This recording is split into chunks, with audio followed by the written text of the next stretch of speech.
누구나 신앙생활을 잘하려고 하는 것이 사람의 마음이라고 신앙을 가진 사람에게는 그게 중요한 것이라고 말할 수가 있습니다. 예수님 시대에도 많은 사람들이 하나님을 믿었습니다.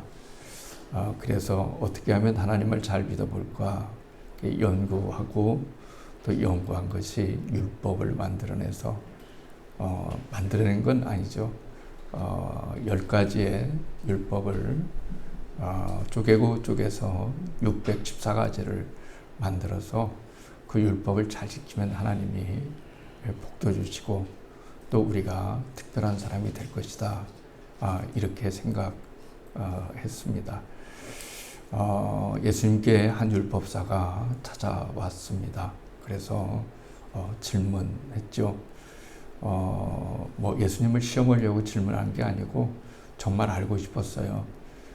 예수님은 어떻게 생각하실까? 그리고 사람이 어떤 일을 한 단어로 요약한다는 것이 쉬운 일은 아니잖아요.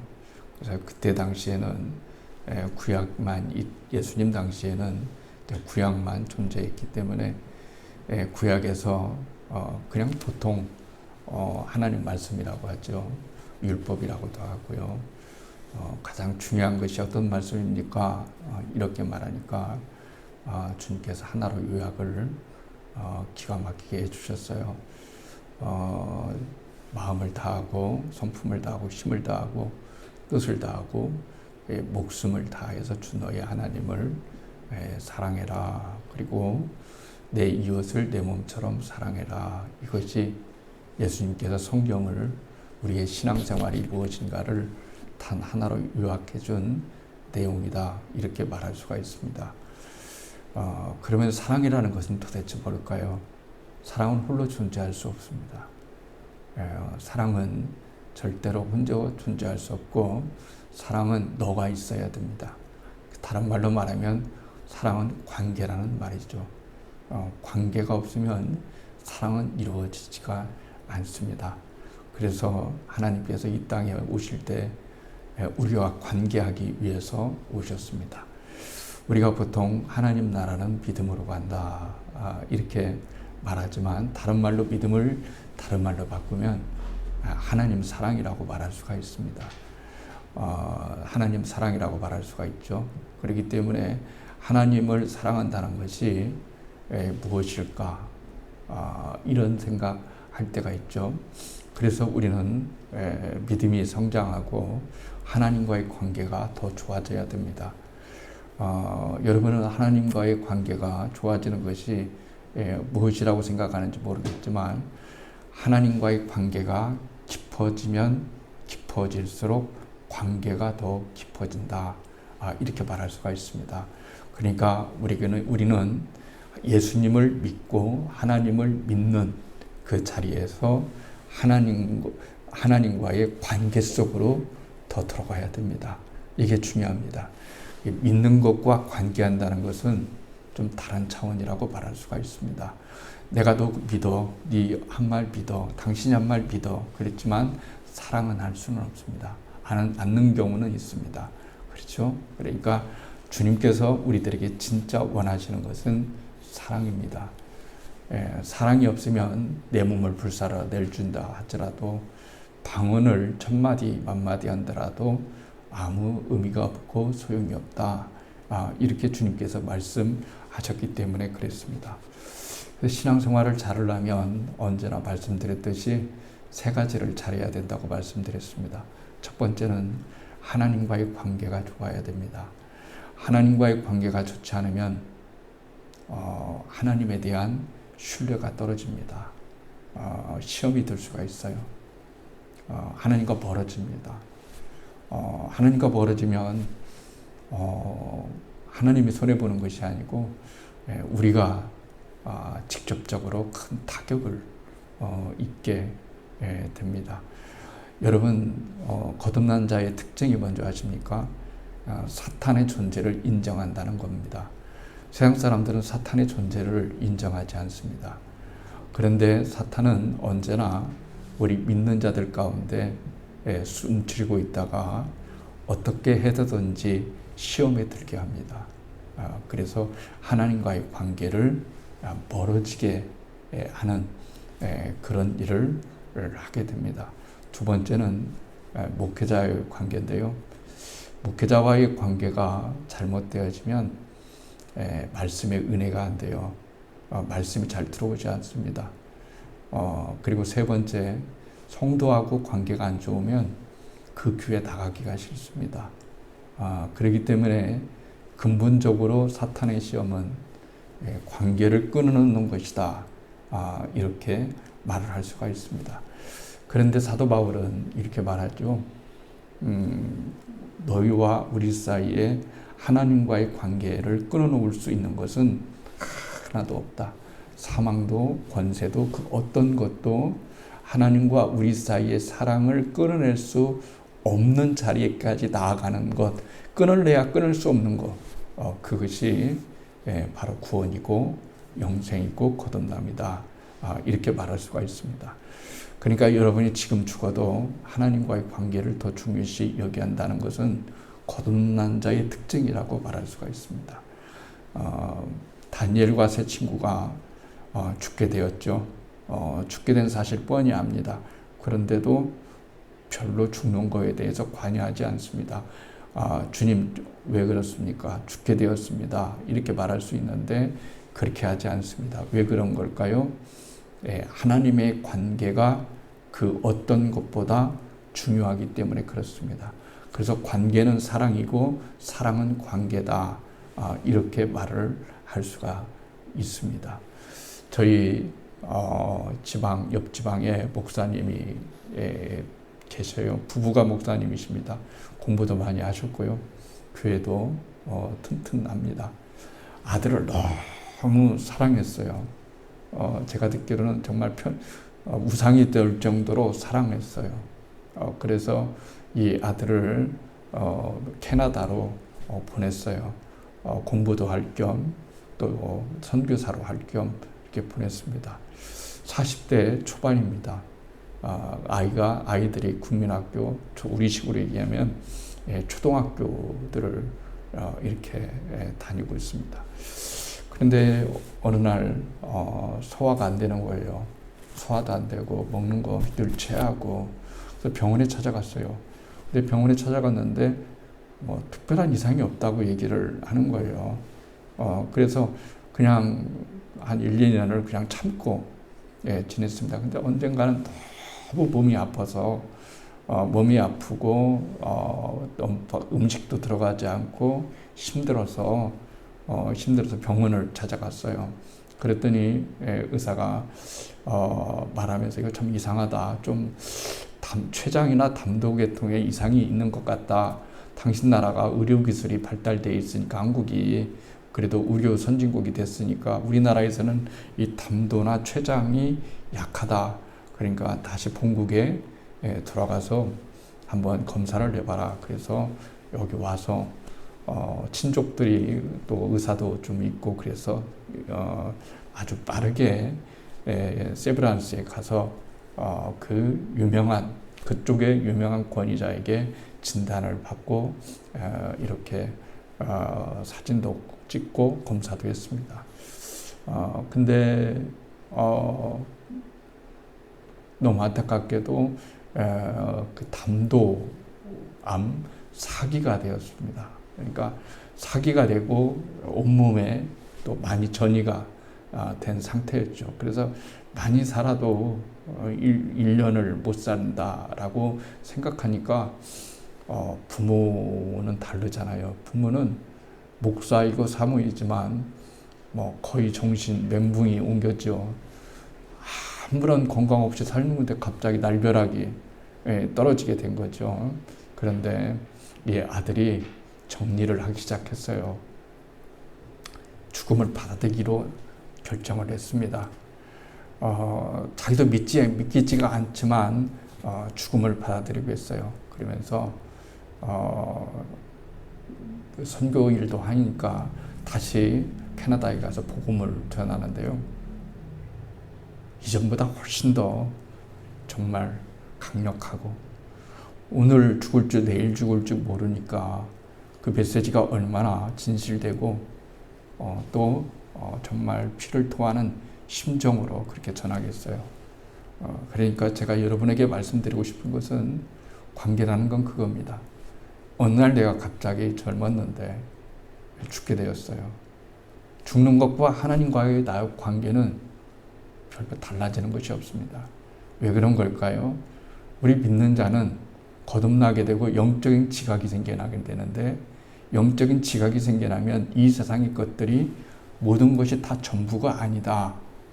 이 세상 저 너머에 또라는 세계에 그 영광스러운 세계가 있다는 것을 믿기 때문에 이 땅은 잠시 왔다가는 나그네 길이요, 그리고 외인의 길이요, 그래서 우리의 궁극적으로 도착해야 될 그곳이 하나님 나라라고 하는 사실을 믿어라 해서 이게 되는 게 아니잖아요. 그냥 믿어지는 거예요. 그렇죠? 예수님을 믿게 되면, 거듭나게 되면 믿어야 된다 이렇게 말하지 않고 그냥 믿어지는 거예요. 그건 거듭남은 인간이 할 수 있는 일이 아니고 하나님이 하실 수 있는 일이기 때문에 여러분 그렇습니다. 마틴 부버라는 사람이 있어요. 유명한 신학자인데요. 이런 말을 했어요. 나는 내가 존재하는 것은 당신이 존재하기 때문에 내가 존재합니다. 그래서 이 세상을 두 부류로 나눴는데, 나와 너라고 하는 존재와 나와 그거라는 존재, 이 두 부류만 존재한다. 이렇게 말을 하고 있어요. 이게 무슨 말이냐면, 하나님은 우리의 영원한 너입니다. 이 말은 뭐냐면, 나와 너 사이의 관계가 정말 인격적인 관계고 신뢰의 관계고 믿음의 관계이면 그것은 진정한 관계가 되고 진정한 사랑이 될 수 있지만, 나와 너 사이에 어떤 목적이 개입되고 나를 이용하려거나 사람을 이용하려고 하거나 이렇게 되면 그것은 물질이든지 사람이든지 그것은 유가 아니고 너가 아니고 그것이 되는 겁니다. 그러니까 우리는 인생을 살아가면서 유가 되든지 이트가 되든지 둘 중에 하나밖에 존재하지 않는다.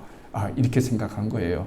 그러니까 이 사람이 말하는 것은 뭐냐면, 진정으로 우리를 사랑해주고 우리를 아껴주고 우리를 구원하신 하나님은 영원한 우리의 너입니다.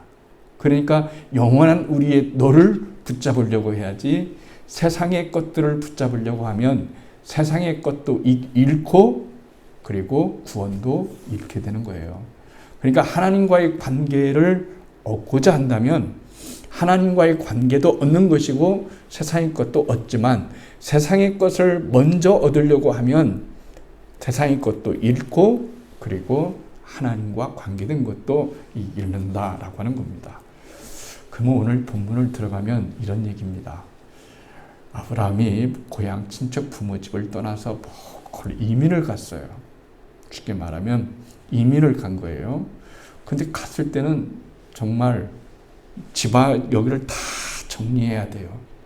지금도 저한테 여기 정리하고 어디 멀리 가라 그러면은 뭐부터 정리해야지 이런 생각이 들 거예요. 그런데 뭐 정리할 것도 사실 없죠. 뭐 짐 몇 가지 들고 가면 되는 거지만, 이때 당시는 터전이 고향이잖아요. 옛날 고향 떠나기가 참 힘들었습니다. 그래서 아브라함의 터전이 거기에 삶의 터전이 다 있고, 고향 친척 아비집이 거기에 다 있고, 친족들이 다 있고, 자기의 본거지인 모든 삶을 살아갈 수 있는 근거지가 거기에 있는데, 어느 날 하나님이 느닷없이 나타나셔서 너는 네 고향 친척 부모를 떠나 내가 지시할 땅으로 가라 해서 간 거예요. 갔으면 굉장히 기뻐하지 않겠습니까? 하나님이 가라고 했으니까 얼마나 좋은 것이 기다리고 있겠어. 저 같아도 그러겠어요. 어디에서 만나자 그랬는데, 여러분 만나자 그랬는데 가면 시시하게 생각되는 것도 있겠죠. 그런데 내가 생각한 것보다 너무 멋진 곳이에요. 그 만나자고 하는 곳이. 그런데 하나님이 그런 말씀하신 거예요. 고향 친척 떠나서 가나안 땅에서 내가 너를 기다리고 있을 테니까 거기까지 잘 오거라. 쉽게 말하면 그런 뜻인 거죠. 그래서 수천 킬로를 건너서 마침내 그랬죠. 성경에 마침내 아브라함이 가나안 땅에 도착을 하게 된 거예요. 도착을 했는데 여러분 가자마자 너무 실망이 큰 거예요. 왜냐하면 가자마자 흉년이 들었기 때문에 그런 겁니다. 흉년이 하나님이 보내셨으면 풍년이 들어야지 왜 흉년이 드냐는 얘기예요. 그렇지 않습니까? 하나님께서 가라고 하신 자리면 너무 좋은 자리여야 되고 멋진 자리여야 되고 풍성한 자리여야 되고 기적 같은 일들이 일어나고 멋진 곳인데 그런 것이 아니라는 것이 우리 인생을 살아가면서 때때로 겪는 그런 일인 경우가 많은 거예요. 거기에는 우리는 그 뜻을 아버지의 뜻을 예수님의 뜻을 또 우리 주님의 뜻을 잘 모르지만 중요한 것은 거기에 가면 좋은 것이 있느냐 풍성한 것이 있느냐 나를 만족시켜 줄 것이 있느냐 없느냐가 문제가 아니라 내가 하나님의 말씀을 들었다라고 하는 그 과정 자체를 하나님께서 더 기쁘게 여기신다라고 하는 사실을 우리는 꼭 알아야 되겠다라고 하는 거죠. 그래서 하나님께 묻지 않고 애굽을 내려간 거죠. 내려갔어요. 그런데 아내가 너무 예쁘니까 그때 당시에는 치안시설이 없으니까 누구 거든지 힘 있는 자가 힘 없는 자를 뺏는 거예요. 뺏으면 그걸로 끝나는 거예요. 그러니까 아브라함이 두려움을 갖는 거예요. 두려움을 갖는 거예요. 내가 혹시나 이 사람이 내 아내가 예쁘니까 이 아내를 빼앗기면서 가기 위해서 나를 죽이려고 한다면 나는 지금 맨몸뚱이로 왔는데 나를 살려줄 사람이 누구 있겠는가라고 하는 거. 그렇잖아요. 아브라함도 처음부터 믿음이 좋은 상태에서 출발한 건 아니에요. 떠난 그 자체는 세상을 떠난 그 자체는 굉장히 좋았지만 믿음이라는 것이 여러분 하루아침에 길러지는 게 아니에요. 철학을 40일 한다고 해서 믿음이 갑자기 막 깊어질까요? 그런 게 아니에요. 인생도 마찬가지잖아요. 어떻게 여러분 30살 먹은 사람이 60살 먹은 사람이 생각을 할 수 있겠어요? 생각을 전혀 할 수가 없는 거예요. 그래서 제가 죄송한 말씀이지만 아들에게 그런 얘기합니다. 네가 신학을 열심히 하고 아무리 건다 할지라도 너는 아빠가 살아온 30년, 너하고 나하고 30살의 차이인데 30년의 세월을 뛰어넘을 수는 없는 거야. 30년의 세월이라고 하는 것은 너가 겪지 못한 어른만이 겪는, 어른들만이 겪는, 어른 목사만이 겪을 수 있는, 부모만이 겪을 수 있는 그 모든 것들을 겪어왔기 때문에 너가 보는 눈이 전부가 아닌 것이 될 수가 있어. 이런 말을 좀 한 적이 있어요. 그런 것처럼 우리는 하나님께서 우리에게 어떤 일을 행하시는지 우리는 잘 알 수 없지만 신앙이라는 것은 뭐냐면은 믿음 아닙니까? 믿음은 사랑 아닙니까? 사랑하는 사람은 신뢰하게 되는 것이고 믿게 되는 거예요. 이해가 되지 않지만 믿게 되는 그런 부분들이 거기에 있다라고 하는 거죠. 그래서 애굽에 내려갔어요.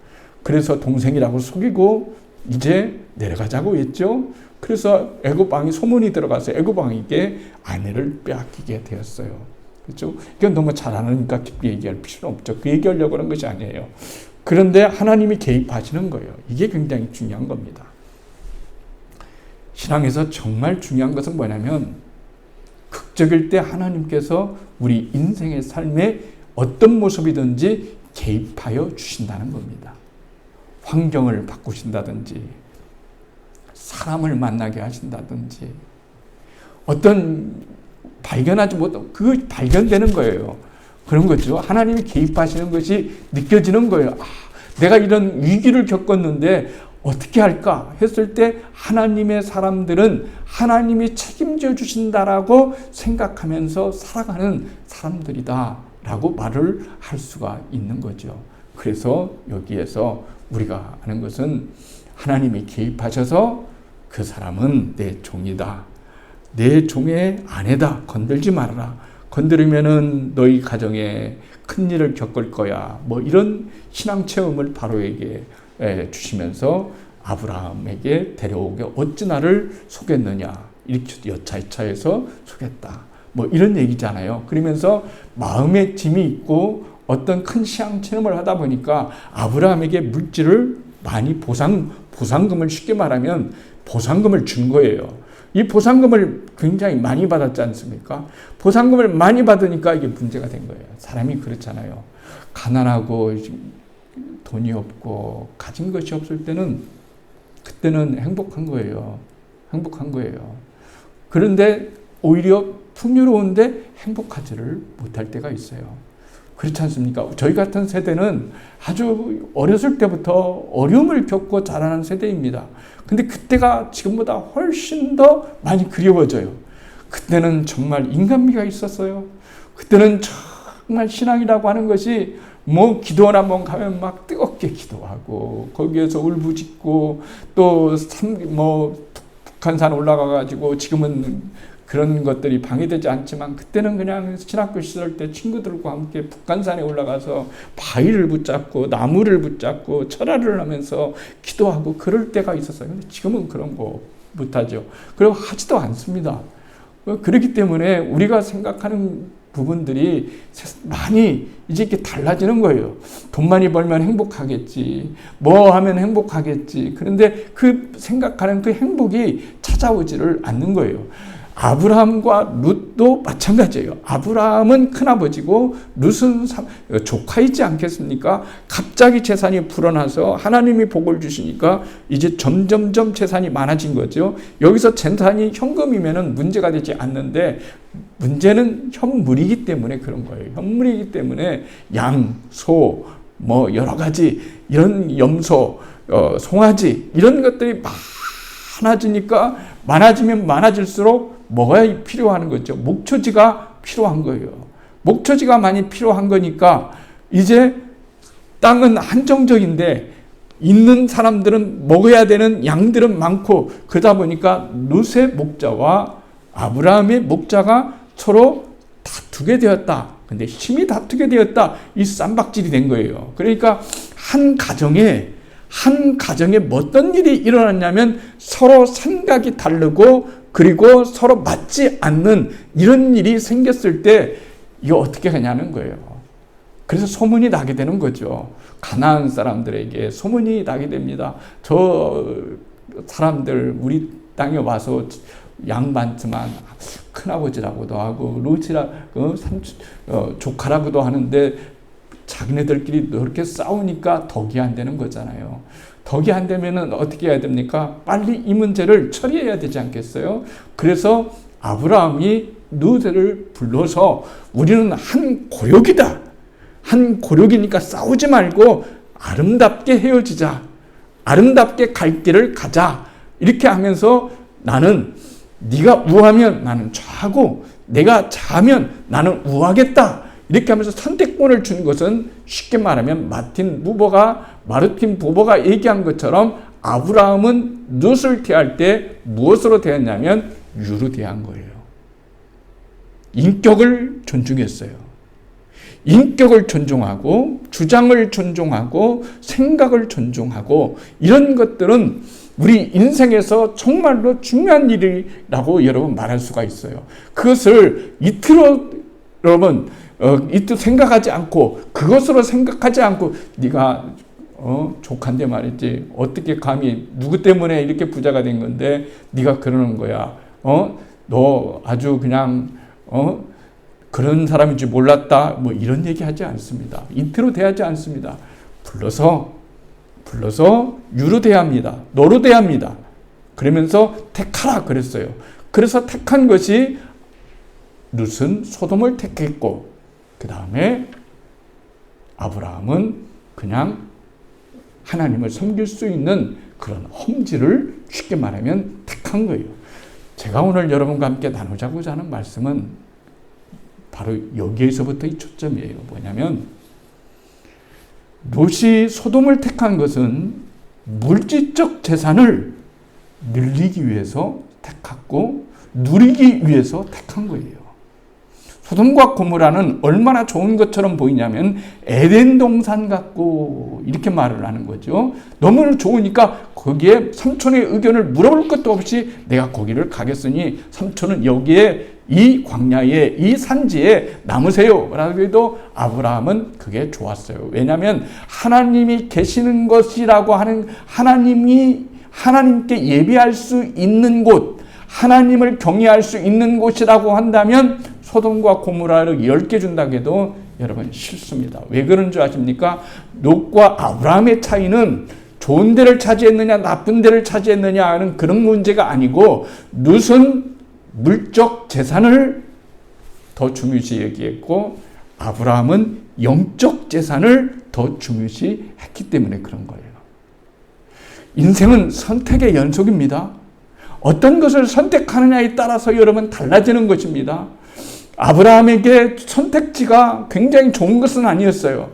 그런데 아브라함은 영적 재산을 소중히 여김으로써 그 영적 재산을 통해서 자손에게 복을 가고 은혜가 갈 수 있는 그런 선택을 했기 때문에 하나님의 놀라운 은혜를 입을 수가 있었다는 것을 오늘 본문은 여기에서 이렇게 말씀을 드리고 있는 겁니다.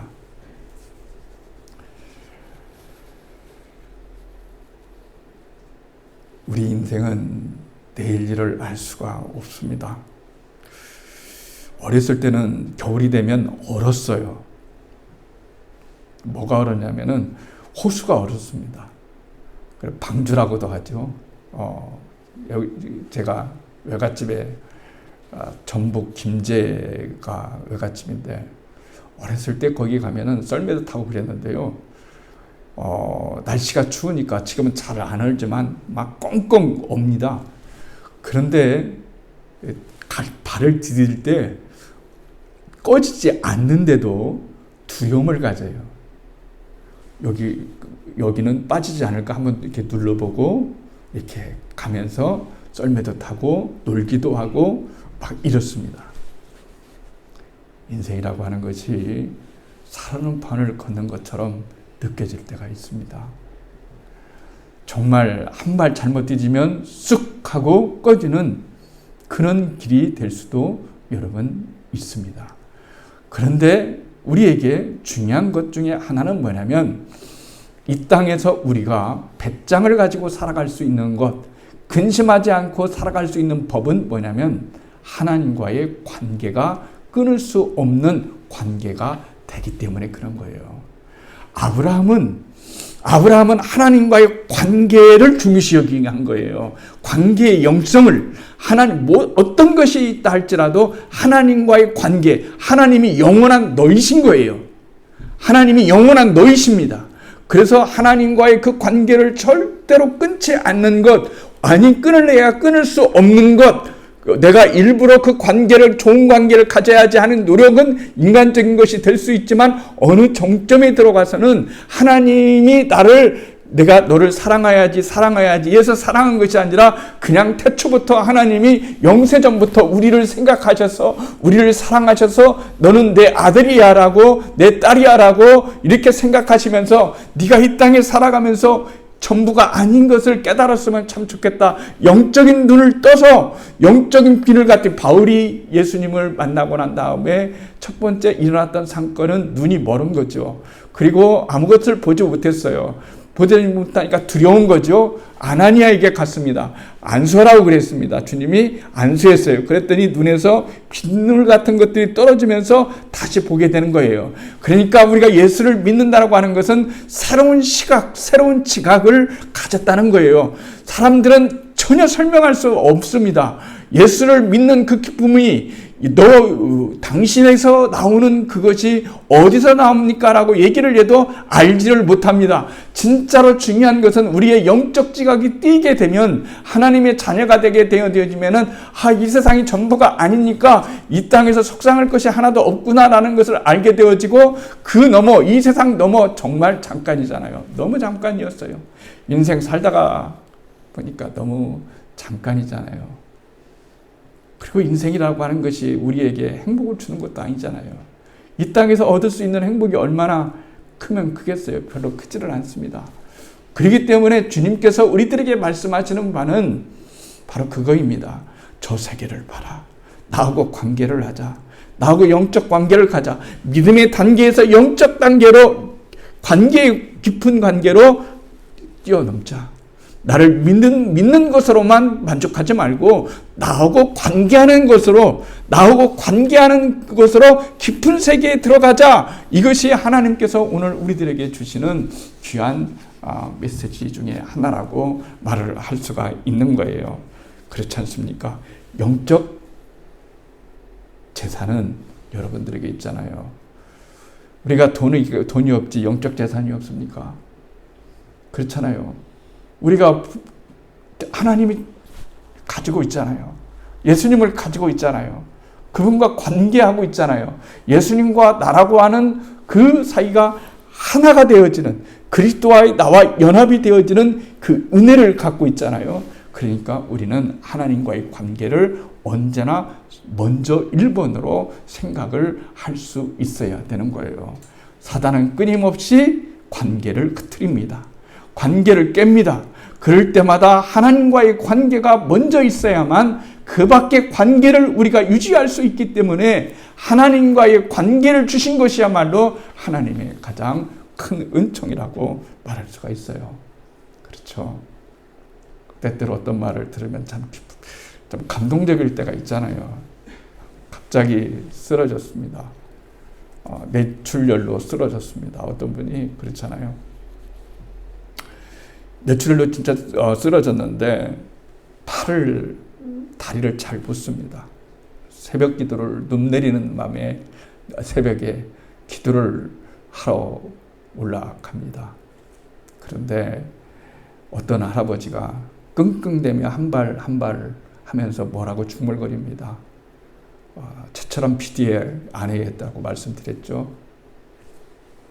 무슨 말하는가 봤습니다. 저렇게 어렵게 교회 가는 뜨거운 추운 겨울에 궁금했습니다. 뭐라고 저렇게 하시려고 가는 걸까? 한 발 뛸 때마다 그런 거예요. 주여 감사합니다. 주여 감사합니다. 한 발 뛸 수 있으니까 너무 감사하고, 두 발 뛸 수 있어서 감사하고, 예배당에 찾아갈 수 있어서 감사하고, 이게 하나님과의 끊을 수 없는 관계인 거예요. 하나님과 나와의 관계를 무엇이 끊을 수가 있겠습니까? 그분은 독생자까지 주셨는데, 그분은 생명까지 주셨는데 어떻게 우리의 관계를 끊어놓을 수가 있겠냐는 거예요. 그게 가장 중요한 거예요. 그게 우리의 희망입니다. 진짜 그렇잖아요. 제가 무명한 자라 할지라도, 우리가 유명한 사람이 아니더라도, 부자가 아니더라도 하나님이 나와 관계를 갖고 계시기를 기뻐하시고 나와 관계를 갖는 것을 너무나 행복해 하시고, 그래서 나를 부르셨다는 이 사실을 정말로 생각할 때에 우리는 이 세상을 그 힘으로 살아가는 겁니다. 그 힘으로 살아가는 것이 아니라 이런 것이지 옛날 사람처럼 밥심으로 살아가는 게 아니에요. 우리가 살아가는 것은 영적인 이 힘으로 살아가는 거예요. 누구도 끊을 수 없는 하나님과의 관계를 누구도 끊을 수 없다라고 하는 이 믿음 때문에 여러분 살아가는 것이다라고 말할 수가 있습니다. 우리의 관계가, 하나님과의 관계가 깊어졌으면 참 좋겠습니다. 여러분을 볼 때마다 하나님께서 너는 나와 관계가 깊은 자다. 그래, 애쓰는구나. 나와의 관계를 잃지 않으려고 몸부림치는 너의 그 모습이 참 마음이 짠하구나. 나는 결코 너를 놓지 않으마. 이렇게 하는 거죠. 그래서 주님을 이렇게 잡는 것이 아니라고 말씀을 드렸잖아요. 손잡고 갈 때 주님하고 이렇게 잡는 겁니다. 왜냐하면 이렇게 잡아야 한 손은 주님이고 한 손은 우리인데, 우리가 주님 인생을 살아갈 때 너무 버거울 때가 많아요. 힘들 때가 많아요. 그래서 나도 모르게 손을 놓칠 때가 있어요. 그런데 염려하지 않을 것은 내 이 손을 놓쳐도 나를 붙잡고 있는 주님의 손은 결코 나를 놓지 않기 때문에 내가 다시 주님의 손을 붙들고 있는 거예요. 이것이 바로 사도 바울이 얘기한 것처럼 내가 붙들린 바 그 붙들림을 다시 붙들려고 살아가는 거예요. 나를 붙들었는, 주님이 나를 먼저 붙들었기에 나는 그 붙들림을 향해서 내가 나아가는 것이다라고 말을 할 수가 있습니다. 우리 모두에게 행복이 있었으면 참 좋겠습니다. 주님이 원하시는 것 예수 믿고 행복하는 거 아니겠습니까? 다른 것이 행복을 주는 것이 아니라 하나님과의 관계가 깊어지고 깊어져서 다른 사람에게 비밀이 될 정도로 깊어진다면 얼마나 그 관계가 행복한 것이고 기쁨이겠습니까? 우리 모두가 올 한 해에도 예수님과 이 관계의 영성을 더욱더 키워나갈 수 있는 그런 한 해가 되기를 축복합니다.